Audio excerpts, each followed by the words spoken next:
Gadis ini menabrak seorang pria tua. Tapi dia tidak meminta maaf padanya. Sebaliknya dia dengan kasar menendang pisau di bawah. Dia tidak tahu bahwa lelaki tua itu adalah pemilik perusahaan. Melihat pintu perusahaan tertutup, wanita itu mengucapkan beberapa kalimat lalu pergi. Beberapa hari kemudian, dia menerima dokumen bahwa perusahaan mitra menolak kerjasamanya. Setelah direktur tahu dia gagal bekerja sama, dia menyerahkan seluruh proyek kepada Son Hee. Dia juga akan memantau proyek ini. Proyek ini sangat diperhitungkan, sangat sulit ditemukan. Kemudian Son Hee menelepon untuk bertemu presiden. Benar saja dia mendapat stempel mesin. Mitra mengatakan dia tidak mau bekerja sama dengan perusahaannya. Dia tidak tahu bagaimana cara membujuknya. Saat itu pengasuh memberinya saran. Dia tahu Presiden Choi suka makan kubis kimchi. Jadi dia membawa semobil kubis ke halaman perusahaan. Dia memegang speaker dan berteriak. Saat ini seorang lelaki tua dengan kantong sampah keluar dan memerintahkan mereka untuk pergi. Melihat ini dia bertanya kepadanya, bagaimana cara bertemu presiden perusahaan ini? Presiden Choi sengaja ingin melihat mereka akan melakukan apa. Katanya kubis dan lobak putih ini kesukaan Presiden Choi.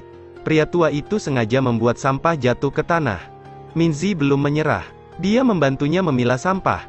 Mendengar berita tentang Presiden Choi, dia mengatakan ingin memberinya semobil kubis segar. Dia berkata, jika kau mengambil kubis ini, aku akan sangat senang. Jika kau bertemu Presiden Choi, bisakah kau menghubungi kami? Minzi lalu mengambil kartu nama dan memberikannya kepada pria tua itu. Di sini Zia tahu bahwa direktur telah menugaskan Son Hee untuk menemui presiden. Dia bersiap untuk pergi. Son Hee sedang menerima panggilan telepon. Presiden Choi ingin bertemu mereka. Saat mereka menunggu lelaki tua itu masuk.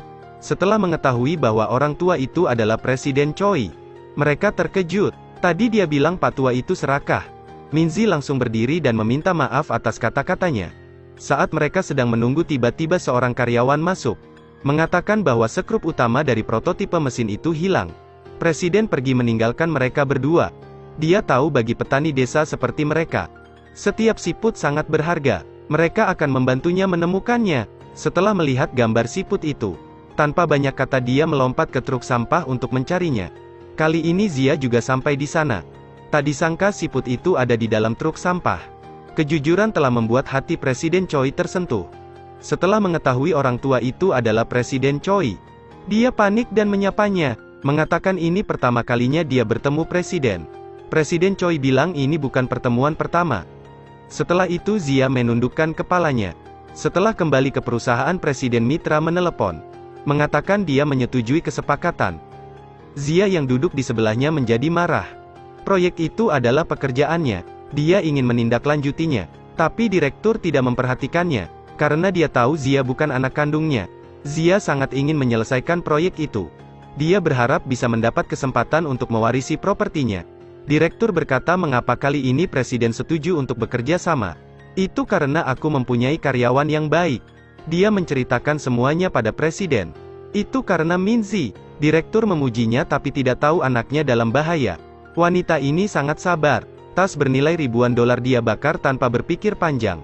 Setelah itu dia melemparkannya ke dalam mobil, lalu berbalik dan pergi. Dia terus berjalan tanpa menoleh sedikit pun. Ternyata orang di dalam mobil adalah suaminya. Belum lama ini suaminya terpilih sebagai anggota parlemen. Tapi dia mendapatkan itu dengan cara licik. Istrinya cukup baik untuk membunuhnya dengan kejam. Ana bilang kau orang yang sangat menjijikkan. Kali ini dia sudah gila. Tanpa banyak bicara dia mencekik leher Ana hingga hampir mati. Saat itu hati nuraninya bangkit. Ana merasa orang seperti itu tidak layak menjadi anggota parlemen. Dia akan membongkar rahasia pria sialan itu, termasuk identitasnya. Sebelum masuk penjara dia ingin bertemu ibunya lagi. Tapi ibunya sudah lama pikun. Pada dasarnya dia mengenali Ana. Selama kongres dia menerima telepon dari direktur. Dia berkata ibumu sangat lemah. Hidupnya mungkin tidak akan lama lagi. Tapi suaminya baru saja terpilih. Dia tahu saat ini situasinya tidak memungkinkan. Setelah mengatakan itu, dia mengirim seorang sekretaris untuk memantau situasi. 7 hari kemudian mereka pergi ke luar negeri. Tapi saat pesawat baru saja lepas landas, Ana menerima berita kematian ibunya. Dia hanya bisa menitikkan air mata. Tapi hal yang lebih menakutkan masih tertinggal. Di jalan menuju hotel, dia mengetahui tujuan perjalanan ini. Suaminya ingin Ana berakhir di sini. Pada saat itu dia tidak tahu bagaimana melakukannya. Tapi seekor kanguru tiba-tiba muncul di depannya. Dia segera menjauhinya. Melihat itu dia mendorong tuas mobil. Mobil langsung berputar 360 derajat. Dan menabrak tiang listrik. Untungnya tak ada banyak kerusakan. Dengan terhuyung Anna keluar dari mobil. Dia lalu perlahan menghilang di bawah cahaya matahari terbenam. Cerita pun berakhir. Terus ikuti Edelweiss Review untuk mendapatkan update cuplikan film berikutnya.